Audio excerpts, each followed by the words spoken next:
గౌరవనీయులు పెద్దలు తెలంగాణ ముఖ్యమంత్రి వర్యులు కాంగ్రెస్ అధినేత శ్రీ రేవంత్ రెడ్డి అన్న గారికి విజ్ఞప్తి చేస్తూ తెలంగాణ ప్రజలకు మీరు మేనిఫెస్టోలో పెట్టిన సమస్యలన్నీ కూడా దాదాపు పరిష్కరిస్తా ఉన్నారు. దాంట్లో ముందంజలో ఉన్నారు. అయితే అందులో భాగంగా ఆర్టీసీ ఉద్యోగులకు ఇచ్చినటువంటి ఏదైతే హామీ ఉందో, మీరు మేనిఫెస్టోలో పెట్టిన హామీ ఏదైతే ఉందో టీఎస్ఆర్టీసీ ఉద్యోగులను ప్రభుత్వంలో విలీనం చేస్తామని, అదేవిధంగా యూనియన్లను అనుమతిస్తామని, మాకు వేతన సవరణ చేస్తామని ఈ యొక్క ప్రధానమైనటువంటి 3 డిమాండ్లు దాంట్లో పెట్టడం జరిగినది. మరి అట్టి డిమాండ్లను మీరు పరిష్కరించకపోవడంతో నిరాశ నిస్పృహలకు లోనైనారు. అదేవిధంగా యూనియన్లు లేకపోవడంతో ఆర్టీసీ యాజమాన్యం నానా రకాలుగా మరి ఆర్టీసీ ఉద్యోగులను హింసించడం జరుగుతూ ఉన్నది.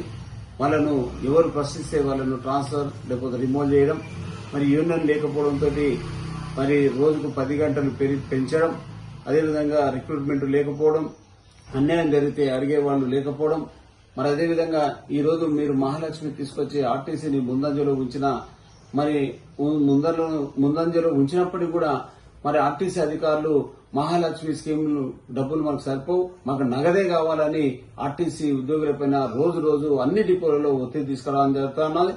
మరి ఫ్రీ టికెట్ కాకుండా మాకు నగదు రావాలని, మరి బస్సు ఫుల్ అయిన తర్వాత ఏ విధంగా తీసుకొస్తారో ఒక్కసారి మీరు దీన్ని గుర్తించుకోవాలని, అందుకని ఇప్పుడు యూనియన్లు ఉంటే అసలు ఏం జరుగుతున్నది చెప్పే విధానం వస్తుంది. మరి ఎండీ గారు మాత్రము ఆర్టీసీ ఉద్యోగుల సమస్యలు ఒక్కటి కూడా పరిష్కారం చేయట్లేదు. అందువల్ల మీరు దాని మీద దయ ఉంచి ఆర్టీసీ ఉద్యోగుల సమస్యలను వెంటనే పరిష్కరించాలని, అదేవిధంగా మాకు ఏదైతే పెండింగ్ లో ఉన్నటువంటి కొన్ని ఉన్నాయి, అవి కూడా ఆర్థికమైనటువంటి కొన్ని అంశాలు ఉన్నాయి కాబట్టి వాటిని మీరు పరిష్కరిస్తే తెలంగాణ ఉన్నంత వరకు, తెలంగాణ ఈ యొక్క ఆర్టీసీ ఉన్నంత వరకు మీ యొక్క పేరు మరి చిరస్థాయిగా నిలిచిపోతుంది. ఎందుకంటే మరి గెజిట్ కూడా వచ్చింది, గవర్నర్ గారు గెజిట్ ఇచ్చారు. మరి ప్రభుత్వంలో విలీన అపాయింట్మెంట్ డేట్ మాత్రమే మిగిలిపోయింది, దాన్ని వెంటనే మీరు ఇవ్వాలని, మరి ఇప్పటికే మరి నిస్పృహలకు లోనైనారు. మరి అందువల్ల ఈ యొక్క సమస్యలను వెంటనే మీరు పరిష్కరించాలని సందర్భంగా విజ్ఞప్తి.